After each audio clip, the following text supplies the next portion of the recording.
Yes. So in summer days, temperature will increase. The length of the pendulum will increase, and hence the time period will increase. Time period का बढ़ना मतलब फिर उल्टा, सर्दी के दिनों में, विंटर में क्या होगा? टेम्परेचर कम होगा. टेम्परेचर कम होगा मतलब टेम्परेचर कम मतलब कॉन्ट्रैक्ट होगा ना, कंप्रेस होगा, लेंथ कम होगा. लेंथ कम मतलब टाइम पीरियड भी कम, और टाइम का कम होना मतलब क्या? कल तो हमने सिर्फ ये थ्योरेटिकली देखा, कब लॉस होगा, कब गेन होगा. नाउ वी विल लर्न कि कितना लॉस और कितना गेन होगा. Are you understanding? सो कितना लॉस कितना गेन होगा, उसके लिए टाइम पीरियड का कल फॉर्मूला क्या बताया था मैंने? T is equal to 2 pi root of. तो यहाँ से आपका टाइम पीरियड कैसा मिलता है? डायरेक्टली प्रोपोर्शनल टू, आया ना? तो T2 अपॉन T1 को मैं क्या लिख सकता हूँ? Under root of L2 upon L1. T1 मतलब क्या? Original time. T2 मतलब क्या? नया टाइम. L2 मतलब नया लेंथ, L1 मतलब ओरिजिनल. अच्छा, अब अगर यहाँ पे ऐसे ही रहने दिया T2 upon T1, what is L2? नया लेंथ. नया लेंथ क्या होता है? Original length 1 plus alpha delta T. Denominator में क्या है? तो ये L1 और ये L1 कैंसिल होगा. आपके पास लेफ्ट साइड पे क्या है? T2 by T. अच्छा, यहाँ से L1 और L1 कैंसिल हुआ, तो आपके पास क्या बचा? 1 plus alpha delta T. But ये पूरी चीज कैसे? रूट में. रूट में मतलब क्या? इसका पावर कितना? हाफ. और जो पावर होता है वो आगे मल्टीप्लाई होता है, याद है? Did you understand? दो तीन स्टेप और लिख सकता हूं मैं यहाँ पे, but I want you to understand this directly. I repeat, L1 तो कैंसिल हो गया, बचा क्या? 1 plus alpha delta T. 1 plus alpha delta T. लेकिन वो है कैसा? It's in the root. Root में मतलब इसका पावर कितना? हाफ. और अगर वो हाफ आगे आया तो कितना होगा? 1 plus half alpha delta. Get it? अब इस पूरे चीज के डिनोमिनेटर में कुछ नहीं मतलब 1 लिख सकता हूं मैं. तो लेफ्ट साइड पे क्या हो गया? T2 by T1. Right side पे क्या हो गया? 1 plus half alpha delta T. Denominator में 1 लिख दिया हमने. वैसे भी कुछ नहीं है तो 1 तो लिख ही सकते हैं. ये क्यों किया होगा हमने? Have you heard of something called as dividendo? Dividendo का मतलब क्या होता है? डिनोमिनेटर को आप न्यूमरेटर से माइनस कर सकते हो. So what I can do is T2 minus T1 upon T. तो ये जो डिनोमिनेटर उसको ऊपर से माइनस कर दे. This is allowed, you will learn in next chapter. ये 1 भी तो अच्छा, अगर यहाँ से ऊपर T1 माइनस किया तो यहाँ से भी ऊपर 1 माइनस करेगा. अरे जो आप लेफ्ट हैंड साइड करोगे वही इस तरफ भी तो करना पड़ेगा. तो राइट साइड पे ऑलरेडी क्या है? 1 plus half alpha delta T. और ये 1 ऊपर से क्या होगा? माइनस होगा. एंड डिनोमिनेटर में क्या है? Do you get it? Okay. T2 मतलब क्या? नया टाइम. T1 मतलब ओरिजिनल टाइम. दोनों को सबट्रैक्ट किया मतलब आप क्या निकाल रहे हो? Are you getting it? And यहाँ पर क्या है? T1 मतलब original time. Do you get it? अच्छा, यहाँ पे ये वाला 1 और ये वाला 1 कैंसिल होगा ना, एक प्लस में एक माइनस में. क्या बचा आपके पास? Do you understand this? समझ में आ रहा है? अच्छा, यहाँ से डेल्टा टी और डेल्टा टी, ये डेल्टा टी में टी टाइम है और ये डेल्टा टी में ये टी क्या है? टेम्परेचर. तो टी दिखा तो बस कैंसिल कर दिया. What I will do is just to make it look different, मैं यहाँ पे डेल्टा टी की जगह पे डेल्टा थीटा लिखता हूँ. ठीक है? नहीं तो अब यही करोगे फिर. Let me write this as what delta. But delta theta का मतलब समझ में आ रहा है ना? कितना टेम्परेचर चेंज हो. Are you getting it? So ये फॉर्मूला क्या बना? Change in time upon original time is equal to what? Half alpha जितना भी टेम्परेचर चेंज हुआ. समझ में आ रहा है? तो अगर आपको ये बोला कि गर्मी के दिनों में टेम्परेचर बढ़ गया 0 से 40 डिग्री, तो चेंज कितना हुआ? 40. यहाँ पे डेल्टा थीटा की जगह पे क्या रखोगे? 40 बाई 2 20 इंटू अल्फा, जो भी अल्फा का वैल्यू दिया होगा. तो आपको क्या मिलेगा? Delta T by. Are you getting it? Now tell me, यहाँ पर what is delta T by T1? Change upon original, change upon original को हम क्या बोलते हैं? फ्रैक्शनल चेंज या फिर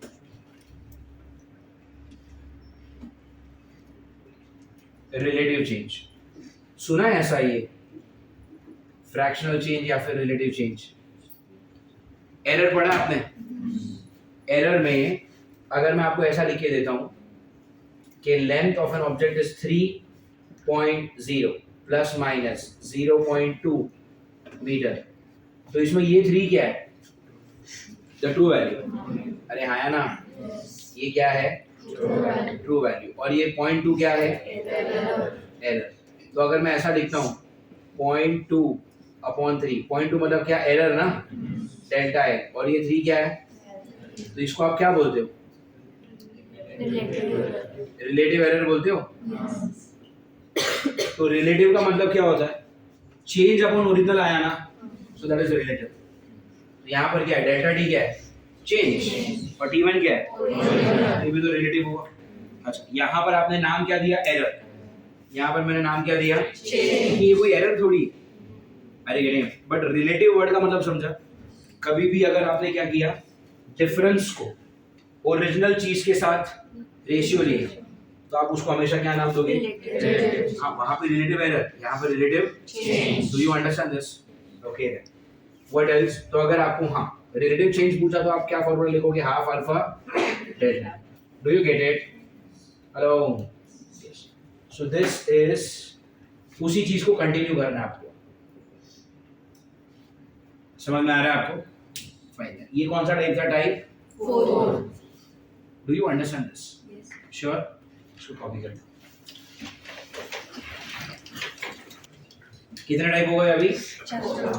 4 टाइप हो। ठीक है, चलो फिफ्थ टाइप का क्वेश्चन देखते हैं जो इसमें से आ सकता है। टाइप 5। ठीक, the fifth type of question that they can ask is, for example, मान लो आपके पास 2 रॉड्स हैं, ठीक है?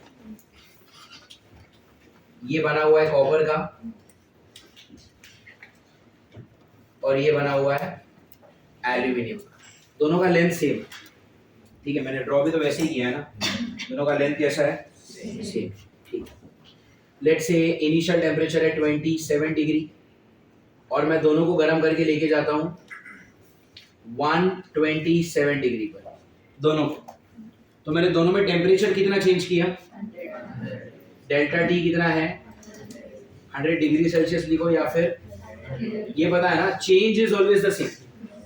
हेलो, ठीक है। सो दोनों को मैंने सेम अमाउंट से हीट किया है। वहां पे भी टेम्परेचर 100 से चेंज किया, यहाँ पर भी टेम्परेचर 100 से चेंज किया। समझ में आ रहा है?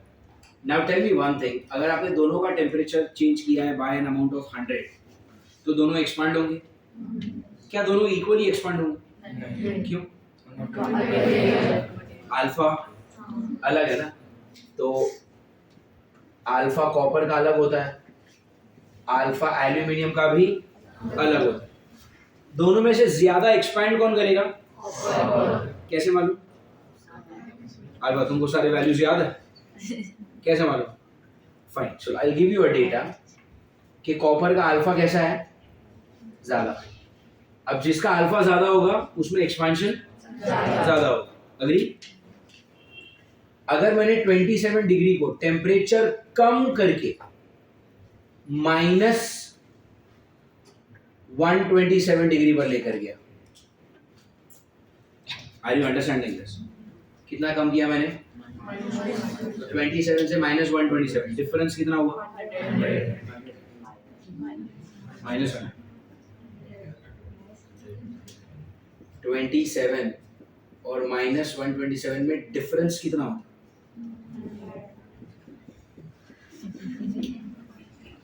अरे 154 डिग्री कम हुआ। जाहिल लोग। अरे 27 और -127 में 100 का फर्क है। अगर मैं यहां पर लिखता -83 डिग्री या फिर -70 73 डिग्री। अब कितने का फर्क हुआ?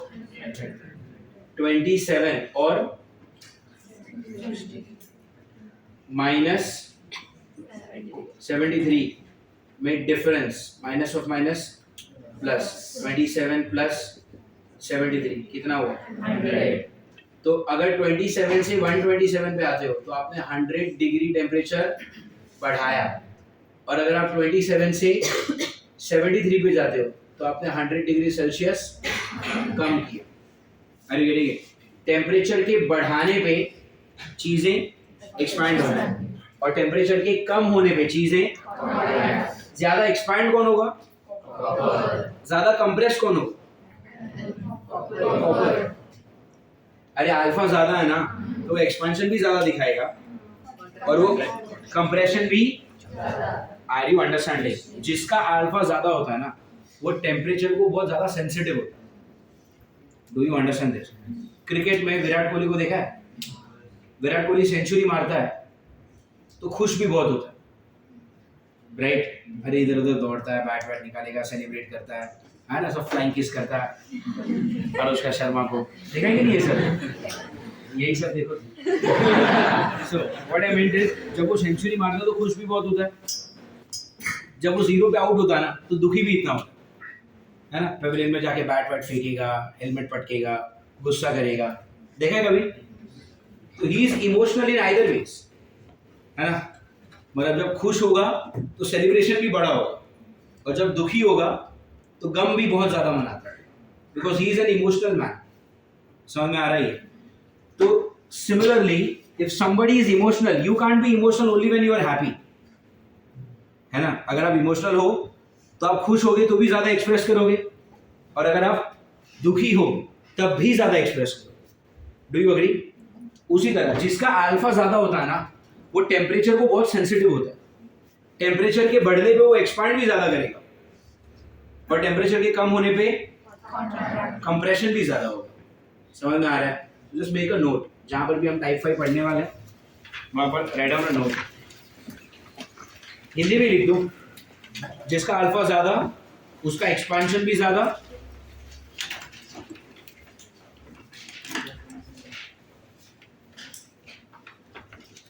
जिसका अल्फा ज्यादा उसका, अरे पूरा हिंदी नहीं लिख सकते तो ये लिख दो, जिसका अल्फा ज्यादा। This is called as transliteration.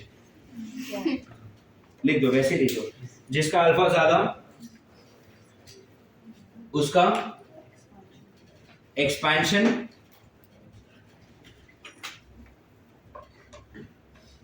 लिखो। एक्सपेंशन भी है, भी हिंदी में ही लिखो। लिखो लिखो लिखो, मैं देखता हूँ कैसे लिखेंगे।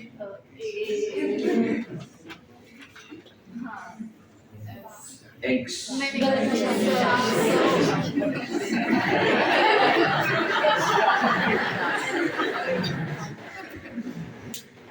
देखो, जिसका अल्फा ज्यादा उसका एक्सपेंशन भी ज्यादा होगा, एंड उसका कंप्रेशन भी ज्यादा होगा। Do you understand this? जिसका अल्फा ज्यादा उसका एक्सपेंशन भी ज्यादा, एंड उसका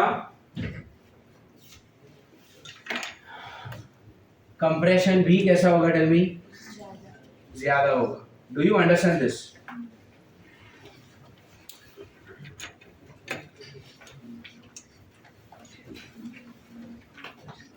ओके, नाउ ये सब कुछ हमने इसलिए पढ़ा, फॉर एग्जाम्पल एक ना थियोरेटिकल क्वेश्चन आता है। द क्वेश्चन इज दिस, कि मान लो आपके पास है ना 2 स्ट्रिप्स थे। This is made up of some metal जिसका अल्फा है अल्फा 1, ठीक है, एंड एक और स्ट्रिप है, वो भी किसी मेटल का बना हुआ है, और इसका अल्फा कितना है? अल्फा 2। समझ आ रहा है? आप इसको समझने के लिए ऐसा कर सकते हो कि ये जो रेड वाला है, मान लो वो कॉपर है, ठीक है, और जो ग्रीन वाला है फॉर एग्जांपल आयरन या फिर एल्यूमिनियम, ऐसा कुछ तो होगा। तो ऐसे दो अलग अलग रॉड थे, मैंने एक के ऊपर एक रखा है, और सिर्फ रखा नहीं है, मैंने क्या किया है, उनके जो कॉर्नर्स है ना, कॉर्नर्स मतलब उनके एंड्स को जोड़ दिया है। Do you understand what is happening? So red वाला एक अलग मेटल और ग्रीन वाला एक अलग मेटल होगा। मैंने सेम लेंथ के दोनों रॉड लिए, एक दूसरे के ऊपर रख दिए, और जो उनके एंड्स थे ना उनको ऐसा वेल्डिंग कर दिया होगा, कोई दूसरा प्लेट रखे ज्वाइन कर दिया, ठीक है। I am telling you here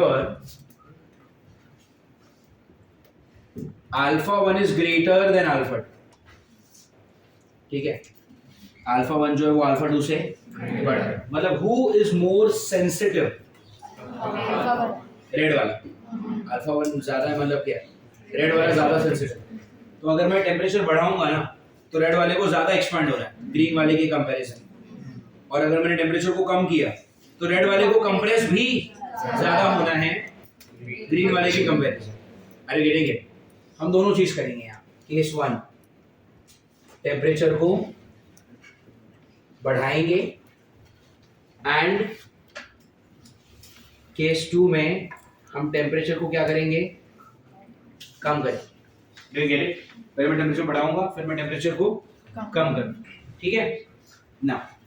अगर मैंने टेम्परेचर बढ़ाया तो टेम्परेचर के बढ़ाने की चीजें क्या होती हैं? तो टेम्परेचर इज इंक्रीज। अरे हाँ ना, रॉड्स विल एक्सपैंड, तो दोनों भी एक्सपैंड करेंगे ना, रेड वाला भी और ग्रीन वाला भी। ज्यादा एक्सपांशन किसको करना है? रेड वाले को, क्योंकि उसका अल्फा। तो हम क्या लिखेंगे? रेड रॉड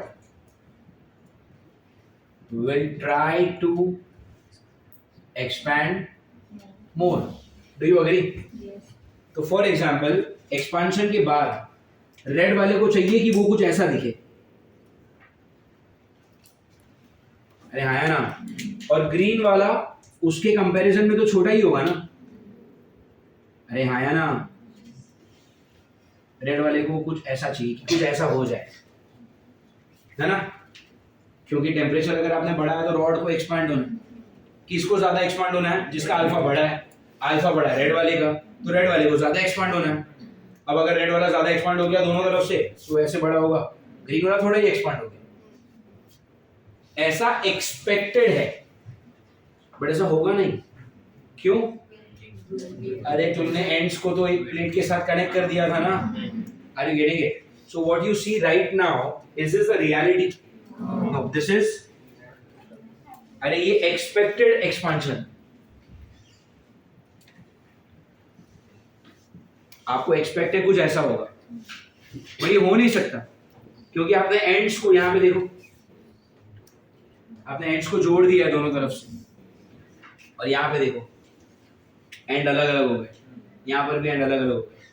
अरे गेटिंग इट?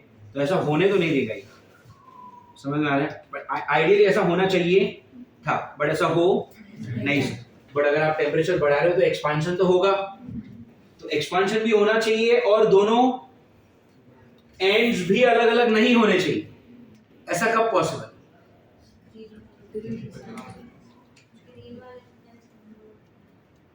जितना ग्रीन एक्सपांड होगा उतना ही रेड वाले को भी एक्सपांड होना चाहिए, बट ये पॉसिबल नहीं है ना।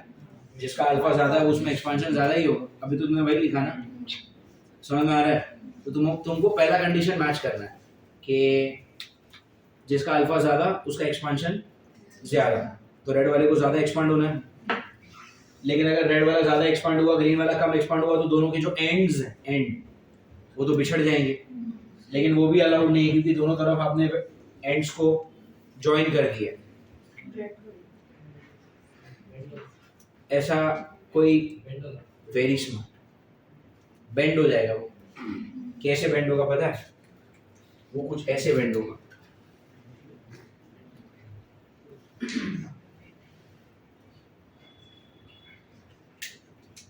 एंड उसके नीचे होगा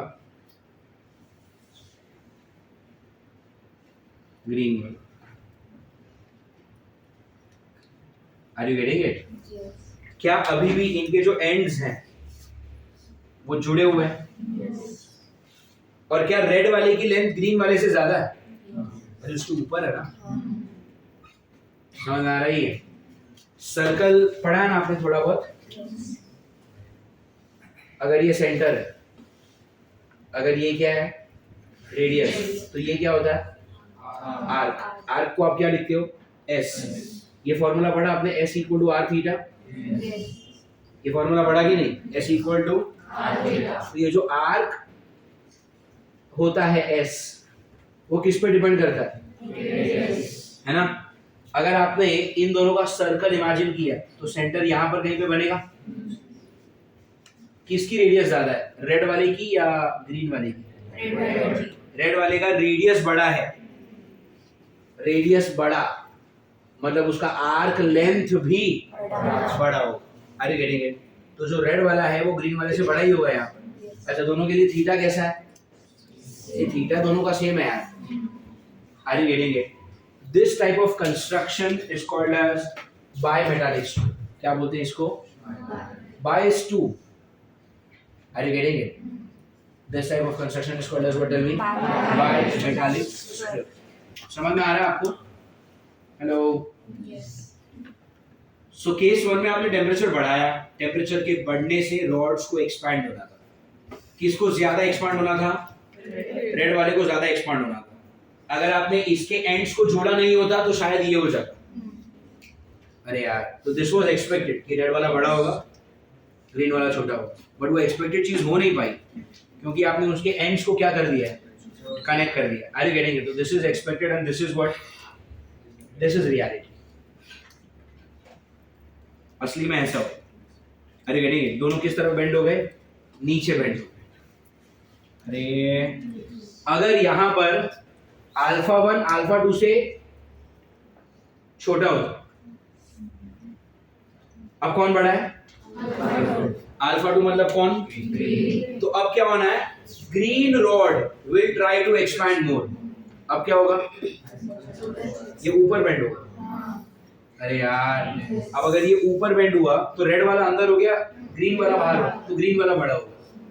अरे गेटिंग इट? क्वेश्चन ऐसे ही आएगी, ये किस तरफ बेंड होगा? ऊपर बेंड होगा, नीचे बेंड होगा। अरे समझ में आ रहा है तुमको? श्योर? यहाँ पर मैंने स्ट्रिप्स को हॉरिजॉन्टल रखा है ना, इसलिए या तो ऊपर बेंड होगा या तो नीचे बेंड होगा। कभी कभी स्ट्रिप के क्वेश्चन में स्ट्रिप को ऐसा वर्टिकल रखेंगे तो या तो लेफ्ट में बेंड होगा या तो राइट में बेंड। किस तरफ बेंड होगा वो सोचना आपको। Do you get it? Okay. ये कौन सा केस है जब आपने टेम्परेचर को क्या किया? बढ़ाया। अगले केस में हम क्या करेंगे? Temperature is decrease. Tell me, temperature को अगर तुमने डिक्रीज किया then rods will tell me rods will compress. अगर आपने रॉड को कंप्रेस किया तो क्या होगा? I mean, अगर दोनों रॉड को कंप्रेस होना है, किसको ज्यादा कंप्रेस होना है? क्योंकि उसी का अल्फा ज्यादा है ना, तो खाली मैंने ऐसे ही लिखा। यहाँ पर हम क्या करेंगे? The red rod will try to what? Tell me. Compress more. Red वाले रॉड को ज्यादा कंप्रेस होना है। अरे गेटिंग इट? अब अगर उसको ज्यादा कंप्रेस होना है तो क्या करेंगे फिर? Tell me. रेड वाले को ज्यादा कंप्रेस होना है, एक्सपेक्टेड क्या होगा? कि रेड वाला ऐसा छोटा हो जाए। अरे हाँ ना, उसके कंपैरिजन में देखो, एंड ग्रीन वाला भी छोटा होगा बट रेड वाले से बड़ा होगा। अरे यार, समझ में आ रही है? So this is what? Tell me. ये एक्सपेक्टेड है बट ऐसा होगा क्या? क्यों? क्योंकि आपके दोनों तरफ के जो एंड्स हैं वो कनेक्टेड है। Do you get it? अब अगर दोनों तरफ के एंड्स को आपने कनेक्ट कर दिया है तो क्या होगा? If both the ends are connected, what will happen? इस तरफ से तो हो नहीं सकता, दोनों को अलग अलग एक्सपांड होने देगा क्या वो? नहीं, तभी बेंड होगा। किस तरफ बेंड होगा? कुछ ऐसे बेंड होगा कि रेड वाला कंप्रेस ज्यादा हो रहा है ना, तो रेड वाले की फाइनल लेंथ कम होनी चाहिए। रेड वाले की फाइनल लेंथ कब कम होगी? अपोजिट, जब वो ऊपर की ओर बेंड होगा। अरे do you understand this? And यहाँ पर ग्रीन वाला नीचे होगा। क्या अभी भी आपस में दोनों के एंड्स आर कनेक्टेड? और क्या ग्रीन वाले का एक्सपेंशन ज्यादा हो गया? समझ में आ रहा है? यहाँ पर आप इसका एक सेंटर इमेजिन कर सकते हो, इस तरफ ये होगा रेडियस r, ये एंगल थीटा। यहाँ पर भी रेडियस r और ये एंगल थीटा। किसका रेडियस ज्यादा है? मैं ऐसा लिख सकता हूँ क्या? Radius of red one is greater than radius of green one. Therefore L2 मतलब क्या? Final length. Final length of red is more than final length of green. तुमको समझ में आ रहा है ये? इसलिए यहां से प्रूव हो रहा है कि रेड वाला एक्सपांड ज्यादा होगा। Therefore red rod has expanded more. Do you get it? और यहां पर क्या लिखूंगा मैं? रेडियस ऑफ ग्रीन, या फिर रेड के टर्म्स में लिखते हैं, radius of red is less than radius of green. Therefore final length of red is less than final length of green. और अगर इसकी फाइनल लेंथ कम है मतलब क्या? Red rod has undergone more compression. समझ में आ रहा है? उसका compression ज्यादा हो। Did you understand this type? This type is called as what? Tell me a question based on bimetallic structure. आपको expectation और reality में फर्क समझ में आ रहा है? पक्का? Sure? Fine. Write down this as bimetallic structure. Yes. Now come to the page जहाँ पर आपने हेडिंग दिया था थर्मल एक्सपेंशन। उसमें मैंने आपसे सबसे पहला क्या लिखवाया था?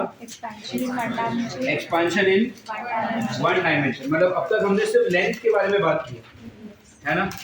Now in your notebook write on the next heading as what? Expansion in two dimension. Write on the heading as what? Expansion in two dimension.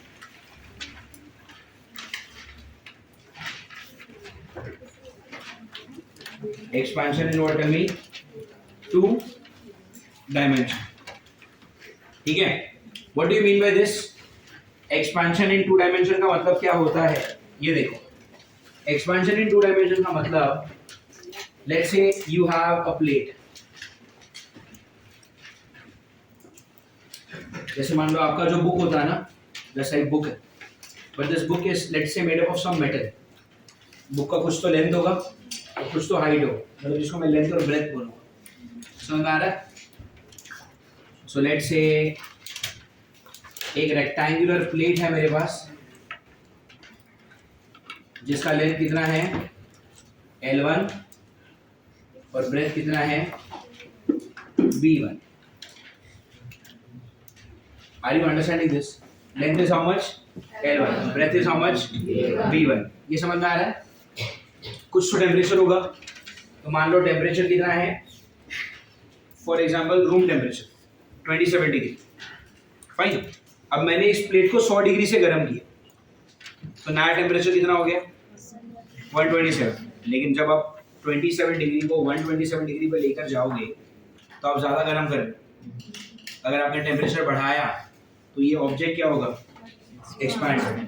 अब जब ये एक्सपैंड होगा ना, तो सिर्फ लेंथ नहीं बढ़ेगा, लेंथ भी बढ़ेगा और ब्रेथ भी बढ़ेगा। तो यहाँ पर एक्सपेंशन दो अलग अलग डायमेंशन पे हो रहा है। रॉड के केस में एक्सपेंशन सिर्फ लेंथ पे हो, यहाँ पर लेंथ पे भी एक्सपेंशन होगा और ब्रेथ पे भी एक्सपेंशन। Are you getting? तो मैं क्या बोलूंगा कि पूरा एरिया क्या हो रहा है? एक्सपैंड हो रहा है। Are you getting it? इसका जो ओरिजिनल एरिया है वो आप समझ लो कितना है? A1। Do you understand this? Temperature कितना है? Let's say 27 degree. Do you understand? अब मैंने क्या किया, टेम्परेचर बढ़ाया तो लेंथ क्या होगा, बढ़ेगा। Do you see that? Hello, देखो ये लेंथ इतना है, ये थोड़ा उससे बड़ा है, तो ये लेंथ क्या, L2। और ये ब्रेथ देखो और ये वाला ब्रेथ देखो, ब्रेथ भी बड़ा है, ये ब्रेथ कितना, B2। तो अब जो एरिया A1 था अब वो कितना हो चुका है, A2 हो चुका है। एंड आपने टेम्परेचर बढ़ाया ना, से हाउ मच, 127।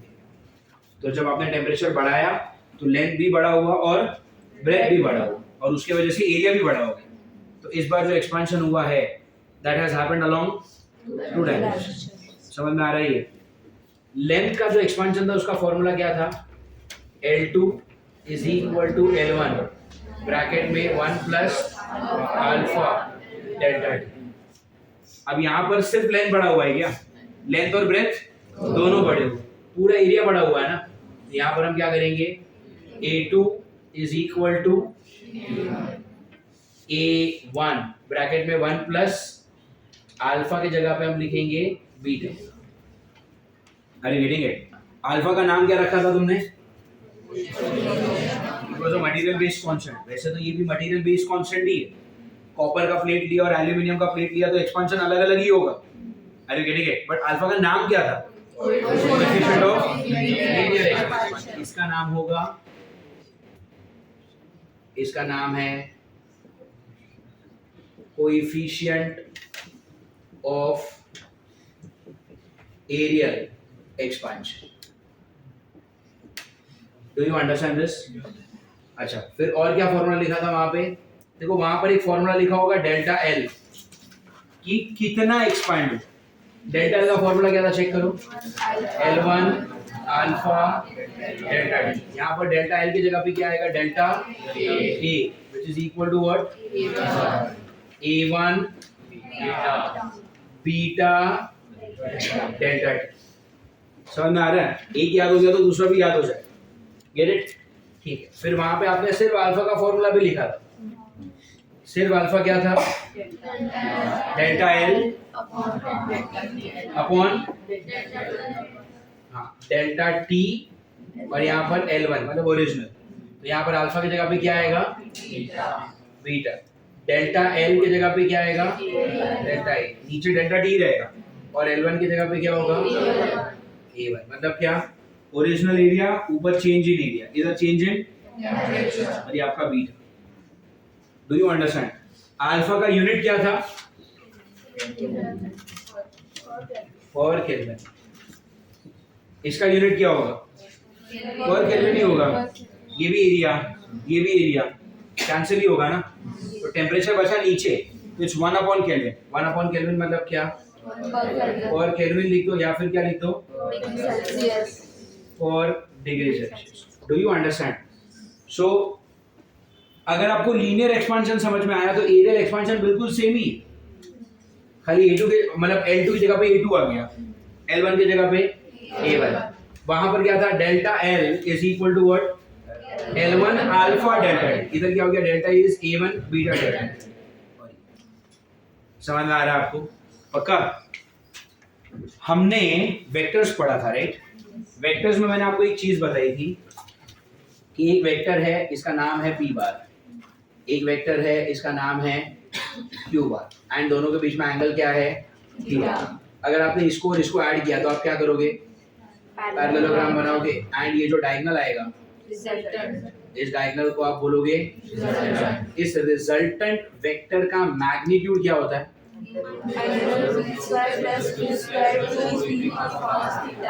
ये फॉर्मूला सबको याद हो गया? इस फॉर्मूला को यूज करना आता है सबको? ये हमने काफी सारे क्वेश्चंस भी किए हैं, बट क्या आपको इस फॉर्मूला का डेरिवेशन आता है? बट उससे कुछ फर्क पड़ा नहीं ना। उसी तरह ये सब कुछ जो मैं आपको बता रहा हूँ ना, इसके बहुत लेंथी डेरिवेशन, बट ये कहीं आने ही नहीं वाले। नीट के एग्जाम में आपको कोई डेरिवेशन नहीं पूछेगा, और ये वैसे डेरिवेशन है जिसका जो स्टेप्स होता है ना, डिराइव करते वक्त बहुत सारे स्टेप्स होते हैं, कोई इंटरमीडिएट स्टेज पे भी कोई क्वेश्चन नहीं आने वाला कभी। कोई क्वेश्चन बन ही नहीं सकता। Are you understanding? सो जब आप थ्योरी पढ़ोगे किसी बुक से, अगर आप थ्योरी पढ़ोगे कभी किसी बुक से, तो इन सारे फॉर्मूला का ना बहुत बड़े बड़े डेरिवेशन दिए होंगे, बट डोंट पैनिक, मैंने आपको नहीं पढ़ा है डेरिवेशन, तो मैंने आपको इसका भी नहीं पढ़ा, बट मार्वल सॉल्व हुआ, अच्छे से सॉल्व हुआ। मैं जिसने सॉल्व किया उससे पूछ रहा हूँ, सब लोग हाँ कर रहे हैं, जैसे सब लोग सॉल्व करके आए। इनको लगता है मैं कल पैदा हुआ, मुझे समझ में नहीं आ रहा। How many of you solve Marvel vectors का एकदम दिल से? इतने लोग दिल से भी झूठ बोल लेते हैं, ठीक है। तो जिसने मार्वल सॉल्व किया, डिड यू एवर फील कि इसका डेरिवेशन ना पता होने की वजह से कुछ प्रॉब्लम हो रहा है? अरे गेटिंग इट? तो फिजिक्स में ना जितने भी चैप्टर्स मैं आपको पढ़ाऊंगा, उसमें अगर कोई डेरिवेशन काम का नहीं है, we will not bother, exam में नहीं आने वाला। अरे गेटिंग इट? देखो इतना मुझे पता, आप में से फिजिक्स से प्यार किसी को नहीं, सब पढ़ रहे हो क्योंकि एग्जाम में मार्क्स आने चाहिए, नीट क्रैक करना। हाँ, मैं आपको कुछ भी रटने के लिए नहीं बोल रहा हूँ, आई एम एक्सप्लेनिंग एवरीथिंग। कल मैंने आपको L2 = L1 ब्रैकेट में 1 + alpha delta T, I explain कैसे आया। कल सारे टाइप्स की है, स्केल का एक्सपैंड होना, ऑब्जेक्ट का ना होना, आई हैव एक्सप्लेन्ड एवरीथिंग। तो conceptually you are very strong if you are attentive in the lecture, तो कंसेप्ट में कोई प्रॉब्लम नहीं होगा। खाली मैं क्या स्किप करवा रहा हूँ, ये फॉर्मूला एग्जैक्टली आया कैसे, वो फर्क नहीं पड़ता। Are you getting it? तो उस पर कोई क्वेश्चन आने नहीं वाले, you will not get there, but do you understand ये तीनों रिजल्ट? हाँ, इसको याद रखने का टेक्निक वही है जो लीनियर, अगर आपको याद है तो एरियल याद हो जाएगा। खाली उधर L2 L1 रिप्लेस कर देना, यहाँ पे A2 A1 से, वहां पे डेल्टा L रिप्लेस होगा डेल्टा A से, और वहां पे जहां पर भी अल्फा था वहां पे रिप्लेस होगा किससे? बीटा से। Alpha was also material based constant, beta is also material based constant. समझ आ रहा है? लेकिन अल्फा का नाम क्या था? कोएफिशिएंट ऑफ लीनियर एक्सपेंशन, और ये क्या है? Coefficient of expansion. Do you understand this? इसके बाद अगला क्या होगा? लेंथ हो गया 1 डायमेंशन, एरिया हो गया 2 डायमेंशन, अब क्या होगा? वॉल्यूम। वॉल्यूम मतलब क्या? 3 डायमेंशन। तो ये आप पूरा लिखोगे, उसके बाद आप क्या बनाओगे? Expansion along 3 dimension. उसमें चाहिए तो डायग्राम बना सकते हैं। डायग्राम कैसे बनाना? Just draw a cube.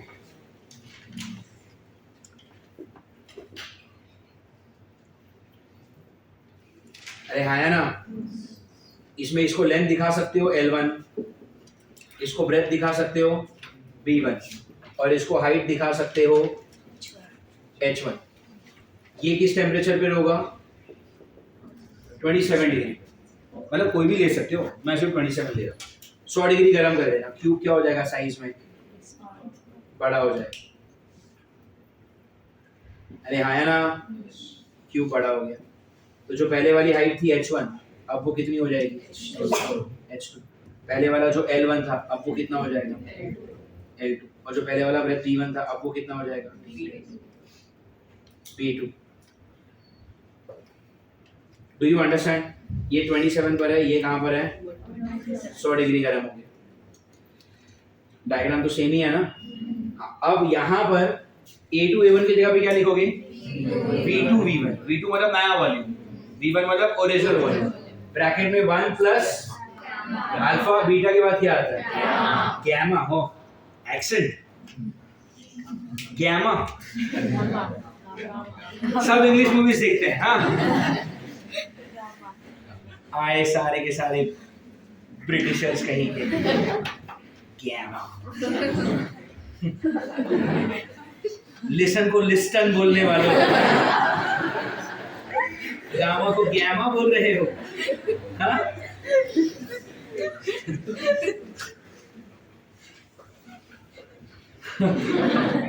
knowledge gamma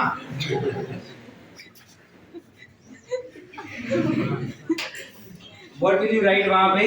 when you write this you will write v2 = v1। मैं तो गामा ही बोलता हूँ, तुमसे gamma नहीं, तुमसे निकलता होगा।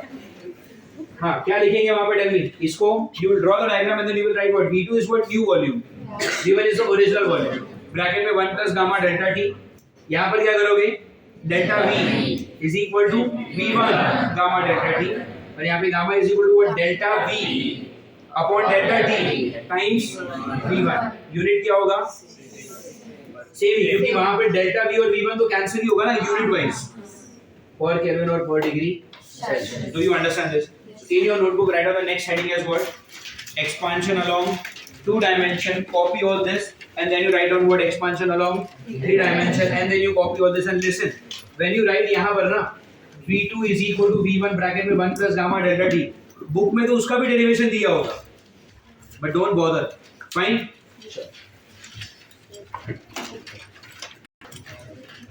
अभी कौन सा एक छोटा सा नोट है वो याद रखना, उसके ऊपर क्वेश्चंस आते हैं कभी कभी।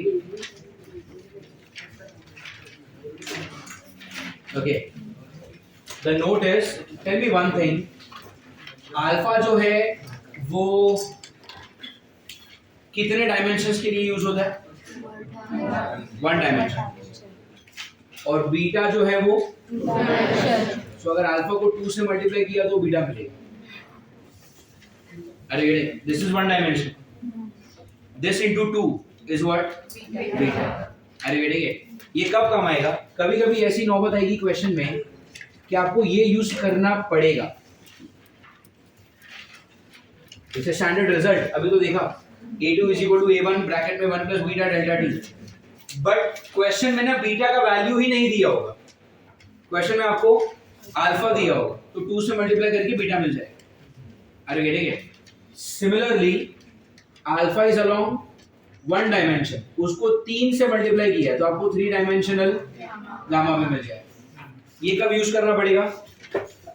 जब आपको V2 निकालना होगा। V2 is equal to what? V1 bracket में 1 प्लस गामा डेल्टा टी होता है, बट आपको गामा का वैल्यू ही नहीं देंगे ये लोग। अरे मिलेंगे आपको क्या वैल्यू दिया रहेगा? अल्फा। तो क्या कर देना, 3 से मल्टीप्लाई करके आपको क्या मिल जाएगा? गामा मिल जाएगा। अरे मिलेंगे यहां से अल्फा क्या हो जाएगा? बीटा बाई 2, और यहां से अल्फा क्या हो जाएगा? इन दोनों को आप कंपेयर कर सकते हो। What is beta by 2?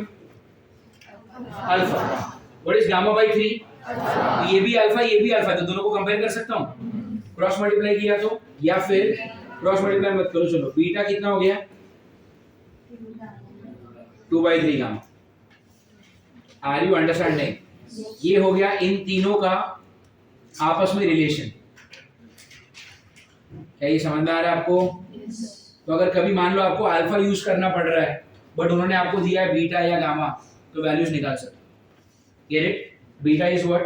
2 alpha, gamma is 3 alpha and beta is what? 2/3 gamma. Do you understand? पक्का? ये चीज एज अ नोट लिख। This is not a type of MCQ. This is just a small note. या आप लिख दो beta is 2 alpha, gamma is 3 alpha and beta is what? 2/3।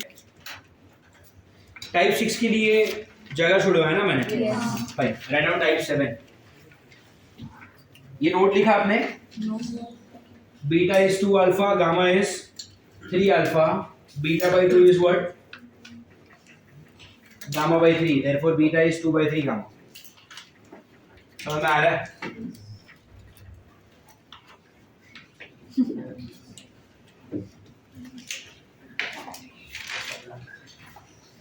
Done? Now look at this. मुझे एक बात बोलो कि सपोज मान लो कोई एक बॉडी है जो 3 डायमेंशनल, ठीक है? तो एक 3 डायमेंशनल बॉडी, एक क्यूब ले लेते हैं। This is a body. Body कैसा है? 3 डायमेंशन। 3 डायमेंशन। हर बॉडी का अपना मास होता है। इसका लेंथ ब्रेथ और हाइट मल्टीप्लाई किया तो आपको इसका क्या मिलेगा? वॉल्यूम भी मिलेगा। और आप डेंसिटी कैसे निकालते हो? पता है ना, ये लेटर यूज होता है डेंसिटी के लिए। तो डेंसिटी का फॉर्मूला क्या हो जाता है? मास अपॉन वॉल्यूम। अग्री? फाइन। अब मैंने अगर इस बॉडी को गर्म किया तो ये बॉडी तो बड़ा हो जाएगा, क्या इसका मास चेंज होगा? 5 किलो का बॉडी गर्म होने के बाद भी 5 किलो का ही रहेगा। तो व्हाट अबाउट द मास? वो कांस्टेंट है। लेकिन बॉडी जब बड़ा होगा तो वॉल्यूम बढ़ेगा, और वॉल्यूम बढ़ेगा तो डेंसिटी क्या होगा? घटेगा, कम होगा। अरे हाँ या ना? तो याद रखना, जब आप किसी भी बॉडी का टेम्परेचर बढ़ाओगे तो वो बॉडी क्या होगी? एक्सपैंड होगी। एक्सपैंड होगी तो वॉल्यूम बढ़ेगा, और अगर वॉल्यूम बढ़ेगा तो डेंसिटी घटेगा, क्योंकि mass remains. You get it? So type 7 की शुरुआत करने से पहले just write down this statement, write down. When we increase the temperature of a body it expands and its density decreases. खुद के लैंग्वेज में लिख दो, क्या लिखना है? टेम्परेचर के बढ़ने से बॉडी एक्सपैंड होती। बॉडी एक्सपैंड हुई मतलब वॉल्यूम बढ़ा, और अगर वॉल्यूम बढ़ेगा तो डेंसिटी कम होगा।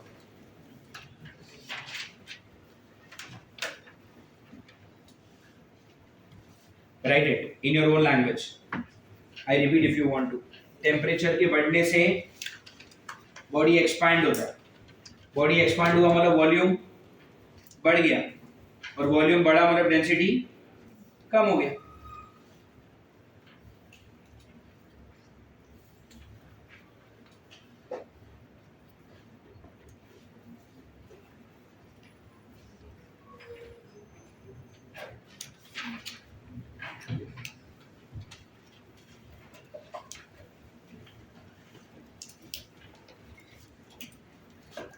When we increase the temperature of the body, body will expand, volume will increase and density will decrease. समझ में आ रहा है? लिखा? एक्सपेंशन मतलब क्या? वॉल्यूम बढ़ गया, और वहां पे लिखे था formula, density is what mass upon volume. अगर आपने वॉल्यूम बढ़ा दिया तो डेंसिटी क्या हो जाएगा? कम हो जाएगा। समझ में आ रहा है आपको ये? Hello? Okay. Now if this is happening, क्या लिखोगे यहाँ पे? टाइप 7 का हेडिंग लिखो, change in density.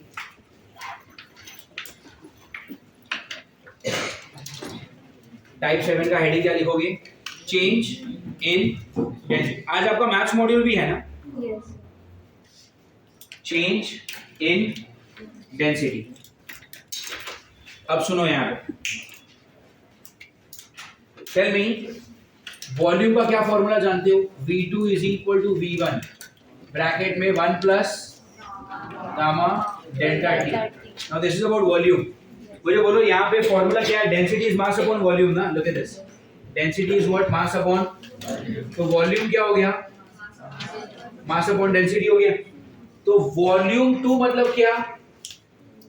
Mass upon density 2। और वॉल्यूम 1 मतलब क्या? Mass upon. मैंने मास को M2 और M1 नहीं लिखा, क्यों?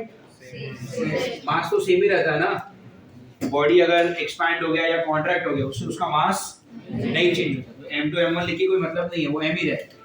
अच्छा, ब्रैकेट में क्या है? 1 प्लस गामा डेल्टा। ये डू यू अग्री? यहाँ से ये वाला M और ये वाला M कैंसिल होगा, और अगर आपने क्रॉस मल्टीप्लाई किया तो क्या हो गया? Delta 1 is delta 2, 1 plus gamma delta. Do you understand? इस टाइप का फॉर्मूला हमने पहले भी देखा है, लेकिन पहले हम जो फॉर्मूला देखते थे, लेंथ का फॉर्मूला देखो क्या था? L2 इज इक्वल टू 1, और फिर ये एरिया में क्या था? A2 is equal to A1, और फिर ये था। और यहाँ पर भी क्या देखो? V2 is equal to V। Density अकेला ऐसा क्वांटिटी है जहां पर 1 पहले और 2 बाद में। अरे समझ में आ रहा है? लेंथ का फॉर्मूला क्या था? L2 is equal to L1, फिर वो ब्रैकेट। एरिया में क्या था? A2 is equal to A1, फिर वो ब्रैकेट। और वॉल्यूम में क्या था? V2 is equal to V1 and then the bracket. सिर्फ डेंसिटी में कैसा है? Rho 1 is equal to rho 2 and then the bracket. Are you understanding?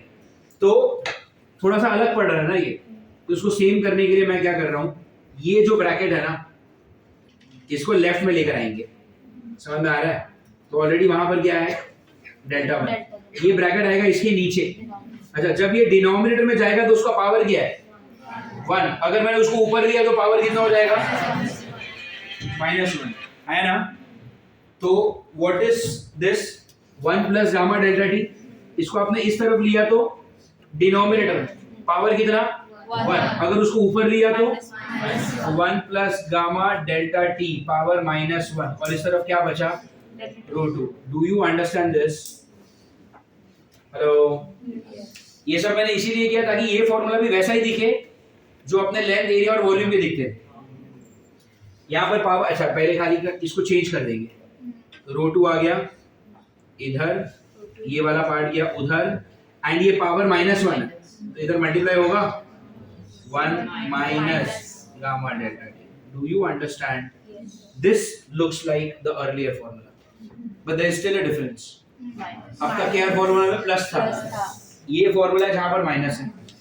अब तक ये फॉर्मूला में प्लस इसलिए था क्योंकि टेम्परेचर के बढ़ने से लेंथ बढ़ता है, एरिया बढ़ता है, वॉल्यूम, ये इकलौती ऐसी चीज है जो टेम्परेचर के बढ़ने से कम होती, इसलिए यहाँ पर फॉर्मूला में माइनस है.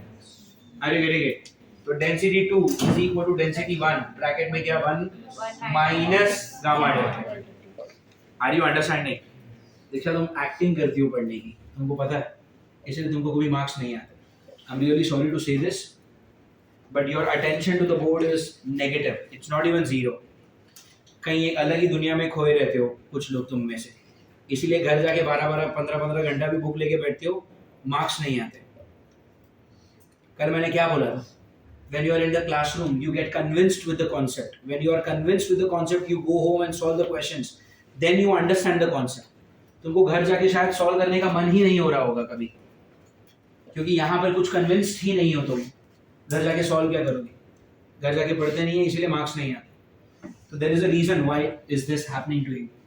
Try to change if you can. Concentration level 0 है, 0. Rho 2 is equal to what? Rho 1 minus gamma delta. ये समझ में आ रहा है आपको? हाँ, हर जगह पर माइनस है, सॉरी हर जगह पर प्लस है, क्योंकि टेम्परेचर के बढ़ने से लेंथ, एरिया, वॉल्यूम सब बढ़ता है. ये अकेला ऐसा चीज है जो कम होता है, इसलिए यहाँ पर क्या हो गया? अरे गिनेंगे. तो अगर कभी ओरिजिनल डेंसिटी दिया होगा और नया डेंसिटी पूछा होगा तो हम ये फॉर्मूला यूज करेंगे. समझ में आ रहा है आपको? फाइन. अच्छा, इसमें मैं रो 1 को नीचे ले सकता हूँ, तो क्या हो जाएगा? Rho 2 by rho 1 is equal to 1 minus gamma delta. अगर नीचे कुछ नहीं है तो 1 लिखूं. वापस डिविडेंडो करेंगे. डिविडेंडो मतलब क्या? रो 2 माइनस रो 1 अपॉन रो 1. यहाँ पर क्या होगा? 1 minus gamma delta T minus 1 upon rho 2 मतलब क्या? नया डेंसिटी. रो 1 मतलब ओरिजिनल डेंसिटी, और दोनों का माइनस मतलब क्या? Change in the density upon original density. Are you getting it? यहाँ पर क्या? ये 1 और ये 1 कैंसिल, क्या बचा? Minus gamma delta. नीचे तो 1 है ना, नहीं लिखा तो चलता है. What is delta rho by rho 1? अरे अभी तो किया. चेंज अपॉन ओरिजिनल क्या होता है? रिलेटिव या फिर मैंने इसके पहले क्या वर्ड लिखवाया था आपसे? Fractional change in density. और यहाँ पर आप इसको क्या बोल सकते हो? Relative change in density. Do you understand? I hope you also realise that कहने के लिए आपको ये शायद एक थियोरी लग रही होगी, but this is an MCQ. अगर मैं आपको बोलता हूँ कि एक बॉडी है जिसका टेम्परेचर मैंने 50 डिग्री से बढ़ा दिया, find the relative change in density. तो रिलेटिव चेंज इन डेंसिटी मतलब आपको क्या फॉर्मूला यूज करना है? Minus gamma delta T. मैंने बॉडी का टेम्परेचर कितना बढ़ाया? 50 डिग्री से, तो डेल्टा टी कितना हो गया? 3. अब क्वेश्चन में जो भी मेटल यूज किया है उस मेटल का मुझे गामा उन्होंने देना चाहिए, और गामा की वैल्यू डालूंगा, डेल्टा टी से मल्टीप्लाई करूंगा, मुझे मिल जाएगा. अगर गामा नहीं दिया, उन्होंने मुझे अल्फा दिया है, तो अल्फा को 3 से मल्टीप्लाई करना, गामा मिल जाएगा, और फिर यहाँ पे डाल देना. समझ में आ रहा है? बोर्ड पे जो भी कुछ लिखा है उसका रेलेवेंस क्या है? पक्का? Fine. So in your book right on type 7 change in density.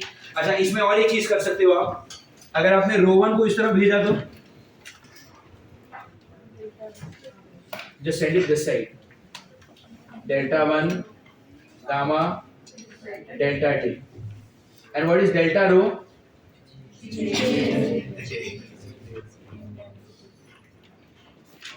Change in the density. Delta rho क्या हो जाएगा? तो अगर आपको फ्रैक्शनल चेंज या रिलेटिव चेंज पूछा है तो सिर्फ गामा डेल्टा टी, और अगर आपको सिर्फ चेंज पूछा है तो, अरे सिर्फ चेंज पूछा मतलब सिर्फ डेल्टा रो चाहिए ना, तो रो 1 को भी इधर भेज देना, एंड देन यू मल्टीप्लाई. तो यहाँ पर आपको क्या रखना पड़ेगा? कितना टेम्परेचर बढ़ाया वो भी वैल्यू डालो, उस बॉडी का जो गामा है वो भी डालो, और बॉडी का ओरिजिनल डेंसिटी भी डालो. Are you understanding? ये आगे माइनस साइन है, वो क्या दिखा रहा है आपको? माइनस साइन आपको ये दिखा रहा है कि डेंसिटी कम हो रही। Are you understanding? Negative sign shows that the density is what? Decreasing. The density is decreasing. Do you understand? अच्छा, ये वाला माइनस साइन भी वही दिखा रहा है। Do you understand this? पक्का सबको समझ में आ रही है? कोई doubt? Sure? Fine. Write down type 7 also and we are done for the day.